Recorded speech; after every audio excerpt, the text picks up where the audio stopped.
Hi, I'm Joe from As the Joe Flies. And I'm Leslie from Trips with Tykes. And welcome back to Disney Deciphered. So as you are listening to this, either Leslie or myself is traveling. We badly scheduled our trips, did not sync our calendars, and we are traveling with our families in successive weeks. So the bottom line is we can't record most of June together. So this is a pre-recorded episode, peek behind the curtain. And we thought we would have a little bit of fun. It's summertime, relaxing a little bit. And Leslie, you had this great idea for an episode. Now, before we get to it, just wanted to thank all of our Patreon supporters really quickly. If you'd like to support us on Patreon, you can check us out on patreon.com/Disney Deciphered. All paid subscribers receive bonus content, ad-free episodes, all that sort of stuff. And thanks to listeners who have been reaching out recently. We really appreciate you connecting with us. All right, Leslie, tell us this idea that you had. All right. So today we're going to talk about rides that we want to replace, demolish and replace. I mean, I guess maybe like heavy renovation could be included in this, but rides that are past their prime that Disney needs to completely reimagine or completely just replace. So there's a lot. I had a list in my own brain about what I wanted to replace at Disneyland, and that was sort of the inspiration for this episode. Let's talk about the ones at Disney World. So maybe one of these days I'll talk about Disneyland and publish a blog post on it. But for now, you're getting our takes in Florida.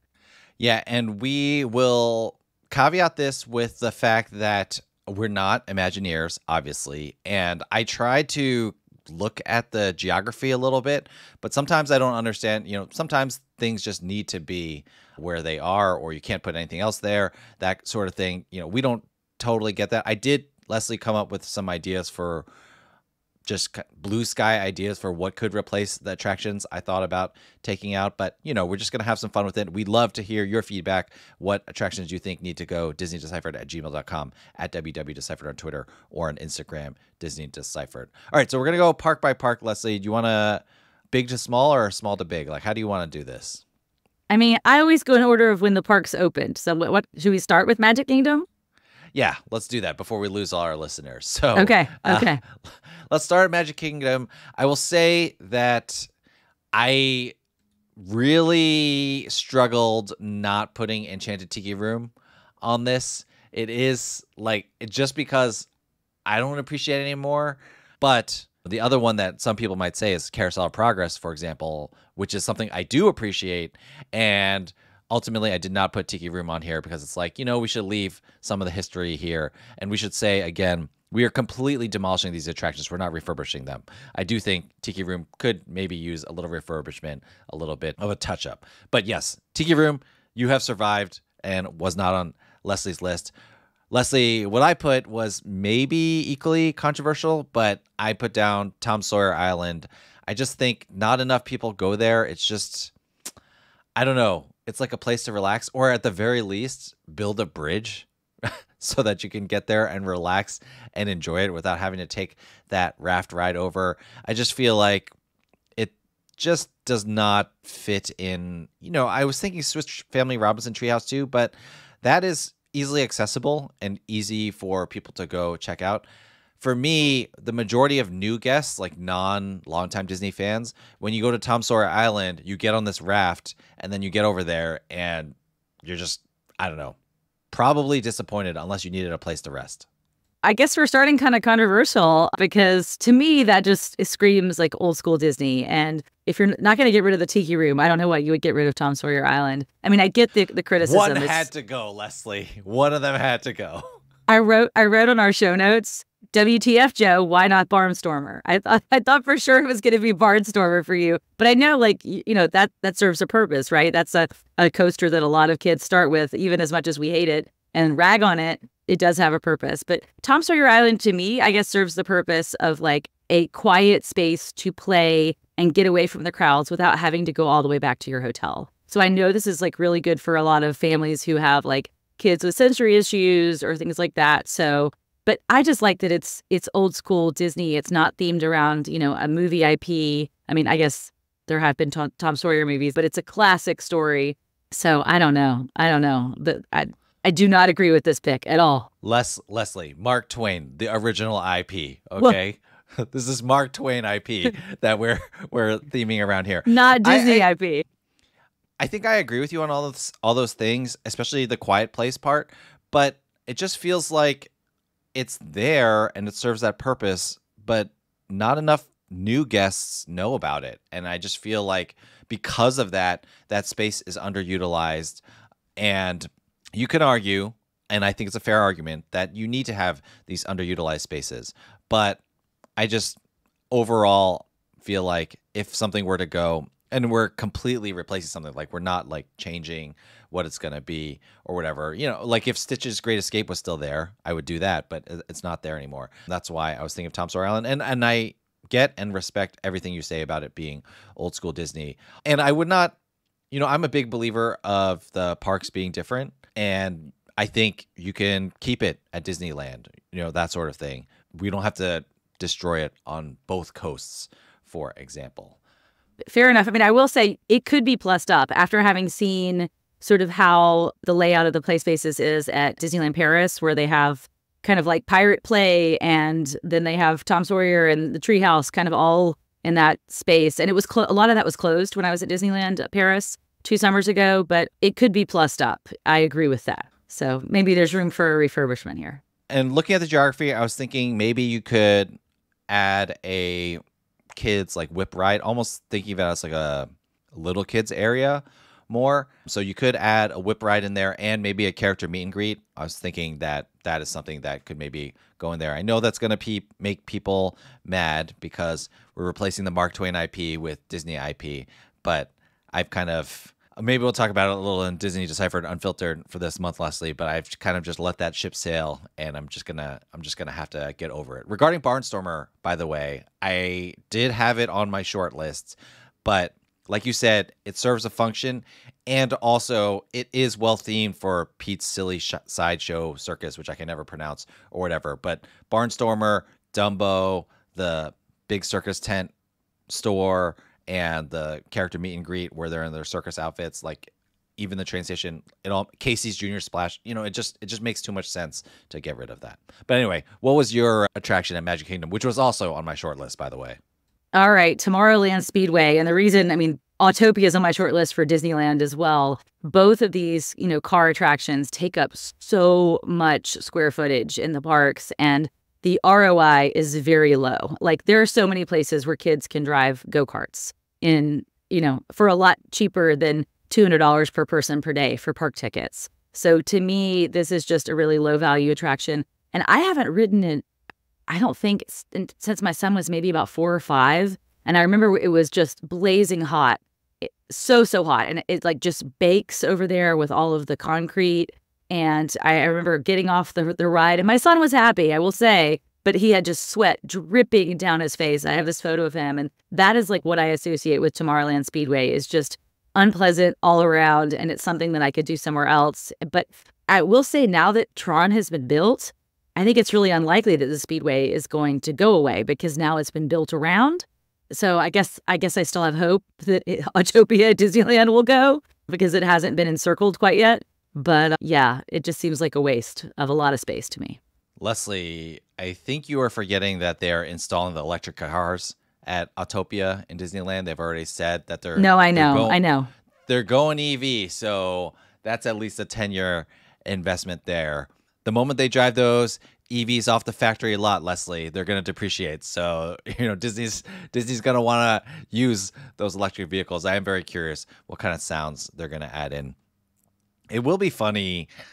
I guess we're not, as the United States, we're not going to move to a public transportation-based society. But when I think of Tomorrowland Speedway and Autopia, I always think of what Jim Hill said on Disney Dish about Autopia at Hong Kong Disneyland. And no one wrote it because nobody drives cars in Hong Kong because we have no room for cars there. I remember hearing that, and more car culture here in the U.S., but it's also just not novel. Like, because we have so much car culture, kids do get chances to ride it all the time. Yeah. And for one thing, I will say my kids love the driving, but we can do that at any other regional theme park that we want. All right. So let's move to 1982 Epcot Center. What do you have on the chopping block here? All right. I am getting rid of the Seas with Nemo and Friends. And, it does serve a purpose. it has a short wait. It has air conditioning, you know, when everything else is long. Like, I do go on it fairly regularly in the afternoon when it's blazing hot in the summertime, but it is just so underwhelming. It's so dated. The technology just doesn't look up to date compared to what Disney dark rides are doing these days. Like, after having just ridden, say, like the Beauty and the Beast ride at Tokyo Disney and seeing what Disney can do with dark rides and audio animatronics, the Seas with Nemo and Friends just really does not deliver. And it's kind of an IP, in my opinion, that is overused. Like, Nemo was popular, like Finding Nemo was popular, but it seems to be a filler in a lot of places, like Finding Nemo submarines at Disneyland. And, you know, it just seems to be like B-level attractions a lot of places. And there are things that I guess could be better. Like I did ride Nemo and Friends Sea Rider at Tokyo Disney, which is a more modern Nemo-based attraction, like a Star Tours, but not quite as crazy. So I thought that was something that could be plussed up. But it just seems like a big space that a lot of things feel very dated. I mean, it feels like it did when I was a child or a teenager, that whole area of Epcot. And I do love that. You and I love that. But there's some things that it's just time to plus them up or get rid of them. I totally agree with the attraction, but I think the danger here is if you're looking at the Seas with Nemo and Friends, you may be looking at the entire Seas Pavilion.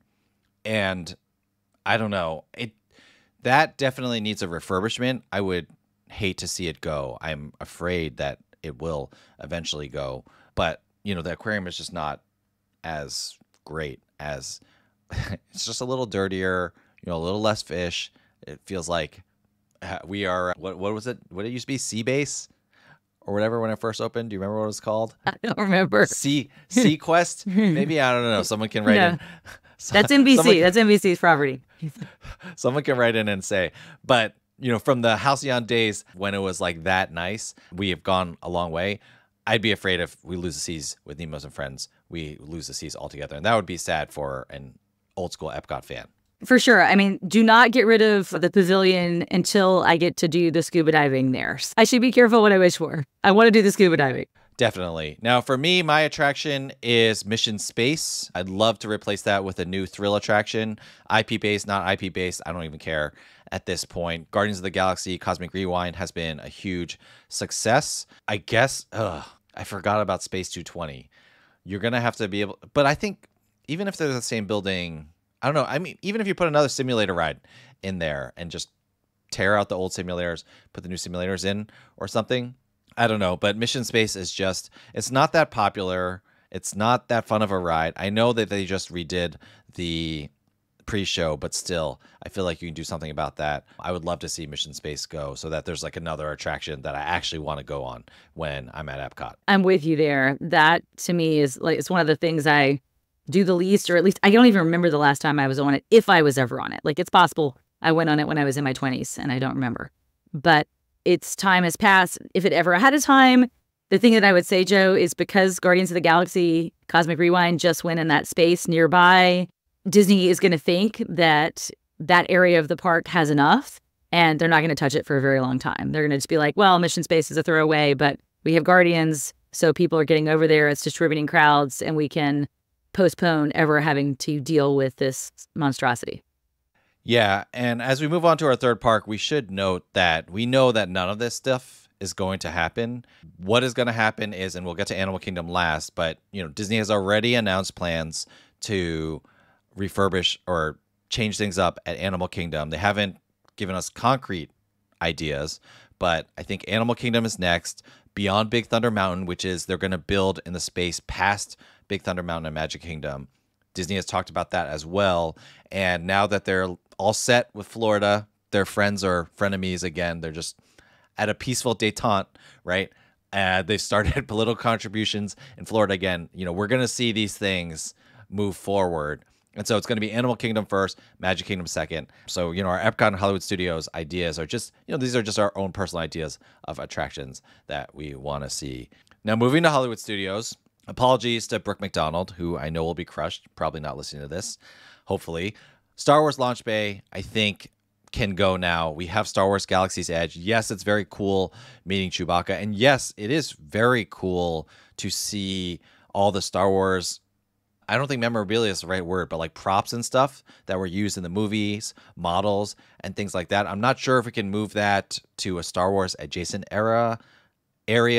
Also, bring back Jedi Training Academy, you cowards. Like, bring that back. But if you're not going to use that space, then build a little building there, and you can put maybe you can put some of the stuff, like a little Star Wars walkthrough. It just doesn't make sense for the walkthrough of the Star Wars stuff to be so far away from Galaxy's Edge. And even if we're keeping Galaxy's Edge in universe, Star Tours is right outside Galaxy's Edge, and that's not in universe, and so there's space there. So Star Wars Launch Bay, I think it can go. It also doesn't fit because they're bringing back the Little Mermaid show in some new format, shorter format probably. You have all the Disney Junior stuff there, and as much as I want to get rid of the Disney Junior stuff, you need the Disney Junior stuff, and it's good for the kids. And even my 6-year-old was still super happy to meet Fancy Nancy and all of that, and had a blast at the Disney Junior rave, or whatever the heck they call that thing.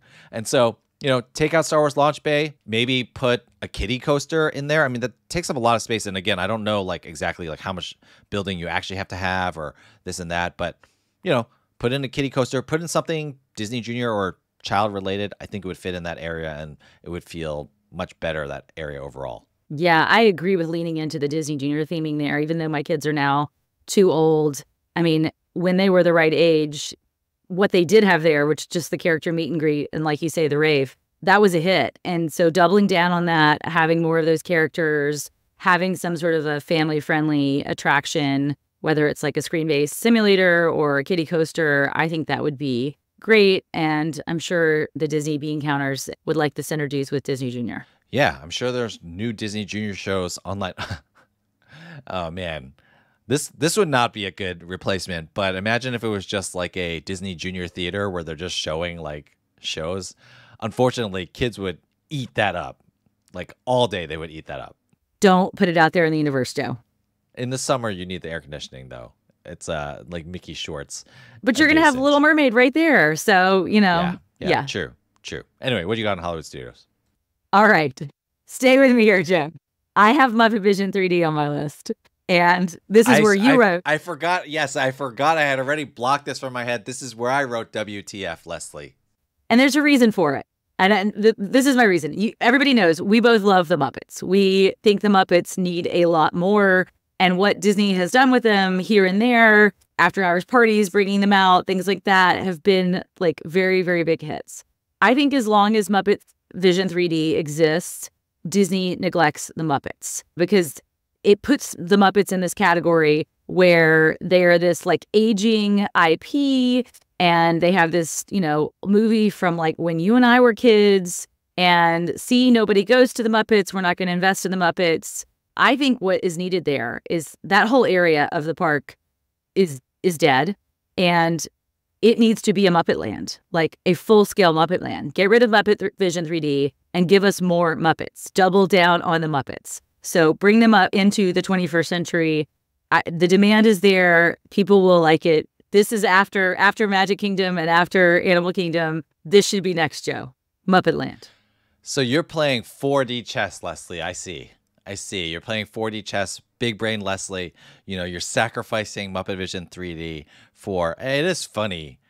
I say this every time we talk about Muppet Vision 3D. It's just very funny, the 90s clothing at the very end of that show. Spoiler alert. I mean, that could work because, that area, I think Mama Melrose is back there. But really, when you come out of Muppet Vision 3D, you're just in this random area that, there's nothing going on there. So I can see that. And I do agree with you. The appetite is there for the Muppets. I don't know if this is just a function of the people that I follow, but as we are recording this, they just announced the new Knives Out movie. Ryan Johnson gave it a name or whatever. And, people they're memeing, but they're the cast should be the Muppets.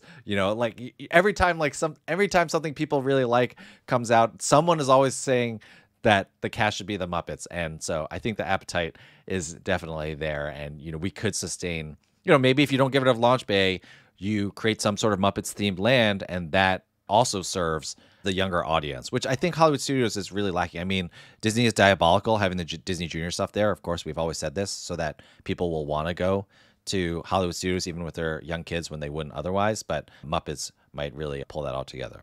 All right, Leslie, the most difficult one, Animal Kingdom. As we said, they've already said that, I think both of us may have had Dinosaur on our list, but they've already said that they're going to retheme Dino Land. They haven't said whether Dinosaur is going to go or get refurbished or whatever, but Dino Land is going to go over a major rehaul, and it's going to be this new, I forget, I was about to say Islands of America, but it's some what's Tropical Americas? Yes, Something Tropical Americas. Yes, it's going to be they're going to be able to throw Encanto in there, maybe some, like, who knows, what they're just going to, it's going to be a catch-all for all sorts of rainforest type climates and tropical climates or something like that. So all of Dino Land was kind of off limits for us.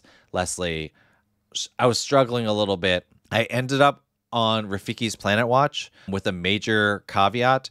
I do think that even though it may not be like the best thing parks op wise and revenue generating wise for sure, I would like to see the vet stuff and, getting to see people work with the animals. I would like to see that survive, but there's still a lot of area back there. I don't know if you could throw like a simulator ride back there or a couple of attractions, but I think you take the train. It's the same thing I think about Tom Sawyer Island. You take the train out to Rafiki's Planet Watch and you're like, I just waited in a 10-minute line to take a 10-minute train to just see this. Same idea. Like, I just waited to get stuffed into this raft just to see this at Tom Sawyer Island. All due respect to the Tom Sawyer Island lovers out there.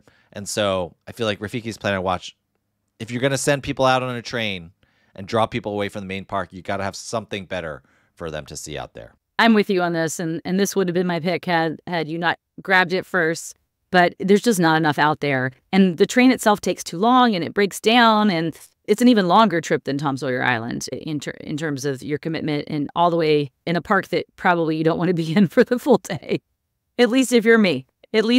So I agree with you, though. I think it's really important to preserve a lot of the animal-based things in that park. I mean, that don't lose the original mission of Animal Kingdom. But in some ways, like by putting it off in the corner, like this long train ride, people don't do it. Do it somewhere where people are more likely to stumble upon it. And right now, it's just a waste of a lot of space. And Animal Kingdom just needs so much more. That's a great point. You could move the vet stuff somewhere else. Yeah, I like that. And then you have more, then you could have like a themed land out there. I'm not sure where you would move it all. I was also thinking about maybe, can we move Boneyard out there? But then again, playgrounds and things like that, usually parents happen upon them. They stop to take a break. You're not going to want them to take a train out there unless you build like the greatest playground ever known to man. So, that's what I had. Now, since I took Rafiki's Planet Watch from you and we didn't have a lot, Leslie, you and I, we're not touching any of the animals, Maharaja, Jungle Trek, Gorilla Falls. We're not touching any of that stuff. So not left with a lot, especially because they've also announced, forgot to mention, that It's Tough to Be a Bug is getting changed as well. So what were you left with? I was left with getting rid of Kali River Rapids. And this is not an attraction I ride often at all. I don't think I've been on it since my kids have been born. And I rarely go on Grizzly River Run at DCA as well. It's just an attraction that only appeals to a limited number of people. A lot of people don't want to get drenched while they're in a theme park and they're wearing tennis shoes. And especially like in Florida, I mean, it does get hot, but it's also really humid. So like, do you really dry out very well? Like you just stay sticky for the rest of the day. So, I mean, Disney World has 2 water parks and it has great pools at so many of the resorts. There are plenty of places to cool off and get wet. I don't think you need a water-based ride like this that doesn't appeal to a lot of people when there's just so few attractions in this park. There's so many more things that could be added. Indoor with air conditioning would serve the same function to cool people down. 2 parks, water parks only theoretically, Leslie. Well, that's right. In practice. I agree. And then it's down for like 3 months a year just because it's down in the winter months. It's just wasted space, in my opinion. Grizzly River Run is actually better, damning with faint praise, but it is longer. Kali River Rapids, it feels like you go around one bend and it's just over. I don't know, maybe they're actually the same length, but it just feels so short and not worth it.